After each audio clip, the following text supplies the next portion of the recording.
Hey guys, Doc Mosh here once more. Today I want to talk about my game and what you as a potential player can actually expect from it.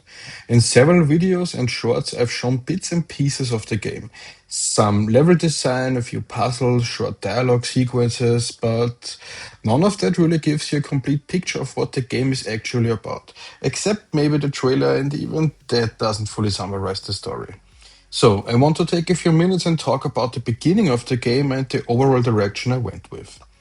I'll only cover things that are already shown in the trailer, and I'll briefly touch on Act 2 out of 4 to give you some insight into my thought process and how the world and the story came together. All in all, you get a point and click adventure. It might not be the most polished game ever, and I'm sure there'll still be some bugs I've missed, but I did my very best when it comes to presenting the game, the mechanics I implemented, and the story itself. And hopefully, this won't be the last game in this universe. You start as Nate Hunter, a detective in his 40s.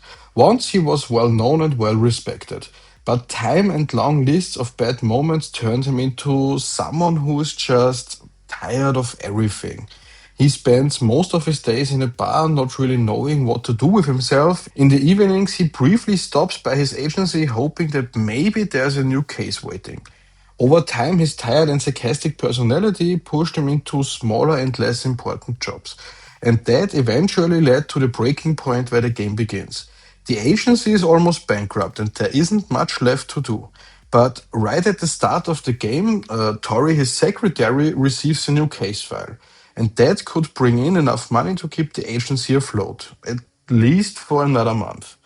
Tori is his secretary, but through the dialogue between them, it becomes pretty clear that boss doesn't really mean boss anymore. The agency itself acts as the tutorial. I wanted the player, especially at the beginning, to be in a somewhat controlled environment. If you take Monkey Island 1 as an example, it starts with Guybrush saying something like, "Hi, my name is Guybrush Threepwood and I want to be a pirate." After that, you are free to explore an entire island. I didn't want that for my game. I didn't want the player to feel overwhelmed right from the start. So the agency introduces all the essentials in a small area you can't leave yet. How to talk to people, how to pick up items, how to inspect and combine them, and even a small minigame. But the most important thing for me, especially in a point and click adventure, is that the player gets the feeling for the creator's mindset. How puzzles are structured, how hints are presented, and how the game thinks. Once all of that is clear, the player is free to explore and progress in multiple directions. The agency section is mostly linear. You can find items in a different order, which is totally fine, but you can only use them in the intended way. Based on playtests, this tutorial section takes around 15 to 20 minutes. Act 1 has 8 different locations. 6 of them can be entered right from the start. You have a clear goal, but you are free to explore if you want. More and more the further you progress. Early on, you're looking for the coffee shop and for Laura, the woman who hired Nate. Laura has a brother named Thomas and he's been acting strange.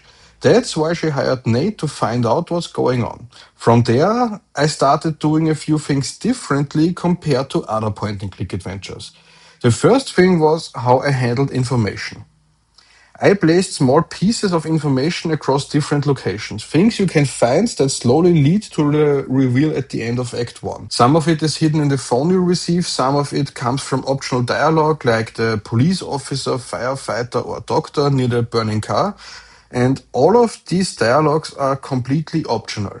Later in the game, there are characters who explain things more directly. In Act 2, there's a hologram. In Act 4, there's another character. But none of those conversations are forced. You can finish the entire game without even talking to them once. I did that on purpose so the player can decide how deep they want to dive in into the world. I got that idea when I first played Until Dawn. For those who don't know it, Until Dawn is basically an interactive movie. There are more cutscenes than gameplay. Between those cutscenes, you have short playable sections, but the main focus is the story. And the decisions you make along the way change the outcome for the characters. It's possible to lose everyone, no one, or just a few. That alone makes it worth playing multiple times. I remember buying it and finishing it on the very first day. I was so invested in that I played until 2 or 3 in the morning. My alarm went off at 6, but it was worth it.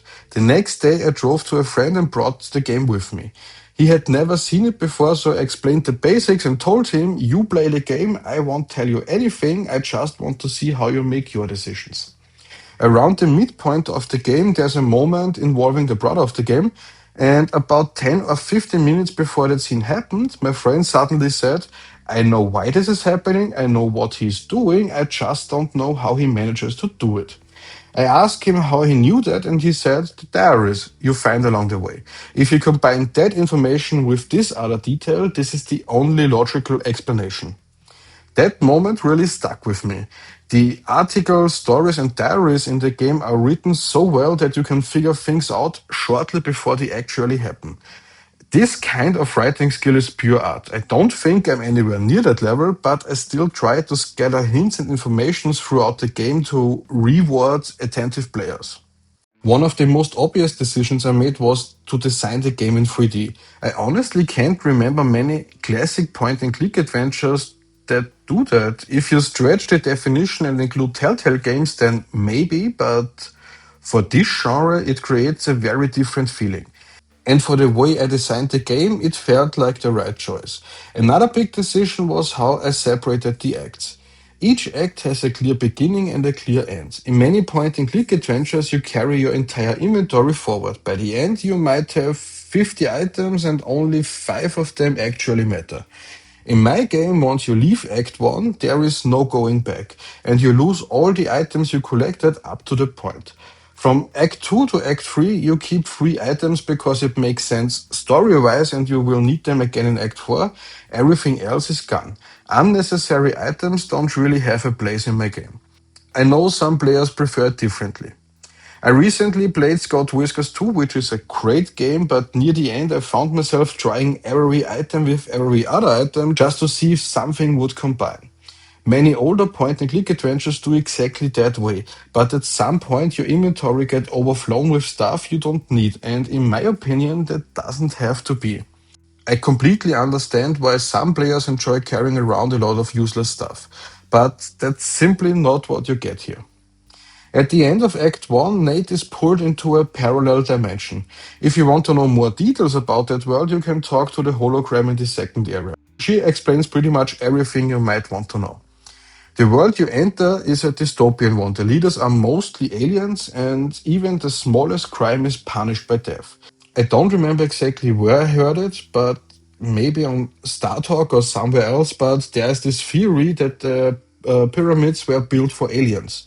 The idea is that aliens landed on Earth around 500 years ago, and people back then thought they were gods, so they built a pyramid for them. In our reality, those aliens left and never came back. But in the other worlds of my game, they stayed. They shared advanced technology in exchange for something called EPO.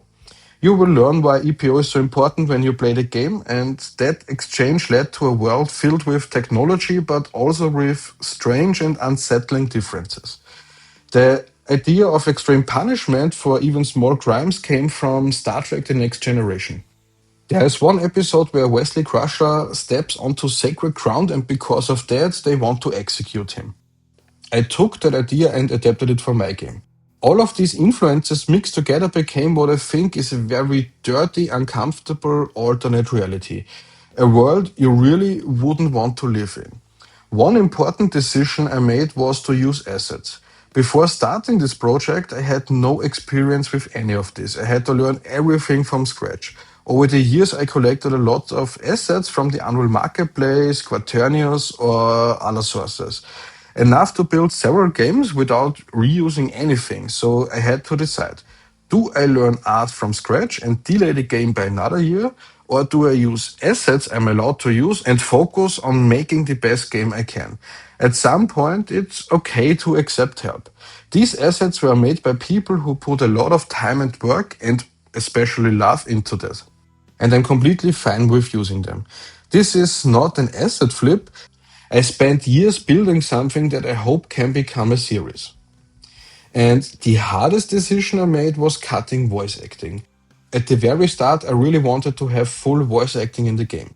That was always part of the original idea.